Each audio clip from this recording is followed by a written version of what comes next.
ये कहानी है रामपुर गांव की। एक ऐसे गांव की जहां सूरज ढलते ही सन्नाटा अपनी चादर ओढ़ लेता था।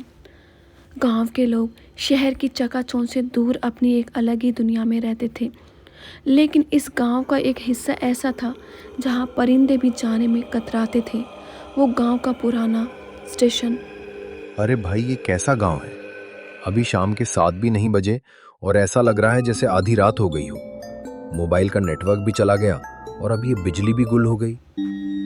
संजय जो शहर से इस गांव में बिजली की व्यवस्था सुधारने आया एक युवा इंजीनियर था। तभी उसे बाहर से कुछ लोगों की हंसने बोलने की आवाज़ आई। वो बाहर निकला, उसने देखा कि एक पीपल के पेड़ के नीचे कुछ गांव वाले बातें कर रहे थे। संजय उनकी तरफ जाता है और बोलता है, हीरा काका, ये रोज का क्या झमेला है? शाम होते ही पूरे गांव का फ्यूज उड़ जाता है क्या? मैं पिछले 3 दिनों से देख रहा हूँ, जैसे ही अंधेरा होता है बिजली काट दी जाती है। आओ बेटा संजय, बैठो। शहर के लोग घड़ी देखकर चलते हैं, पर ये गांव डर की आहट सुनकर चलता है। यहाँ बिजली हम नहीं काटते, यहाँ की बिजली अपने आप बुझ जाती है। और यकीन मानो, इस अंधेरे में ही सबकी भलाई क्या है। काका, आप भी इन अंधविश्वासों में पड़े हैं?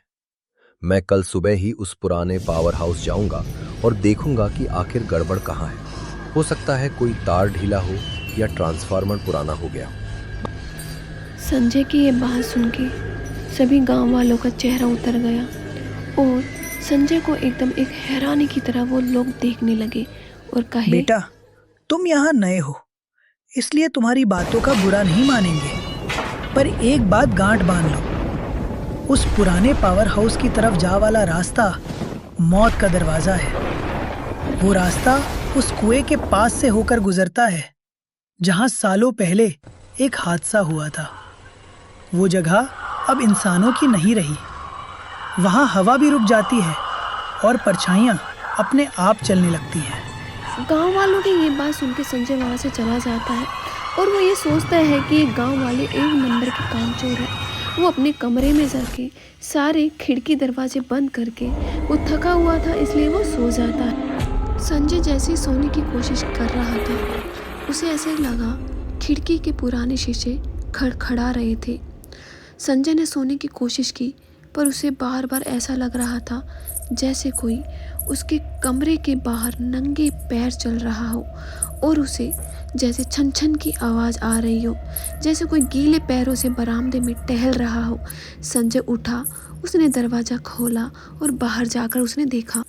दूर दूर तक संजय ने देखा, वहाँ पर दूर दूर तक कोई भी नहीं था।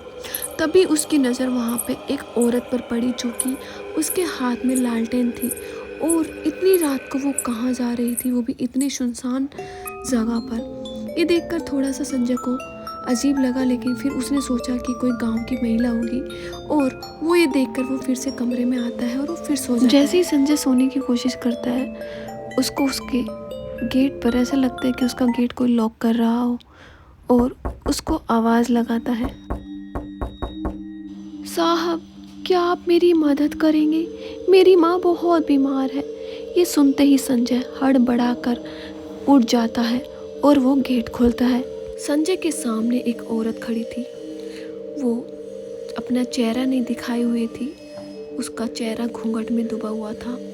इतनी रात को यहाँ क्या कर रहे हो? तुम्हें पता नहीं कि ये सरकारी क्वार्टर है?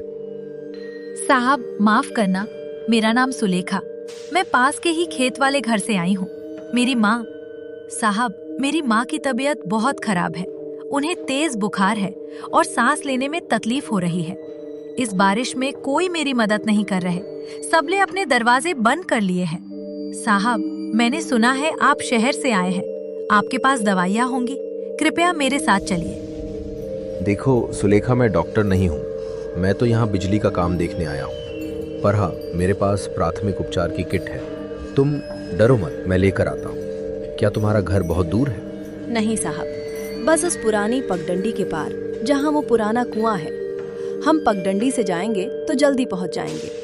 बस आप जल्दी चलिए साहब, वक्त बहुत कम है।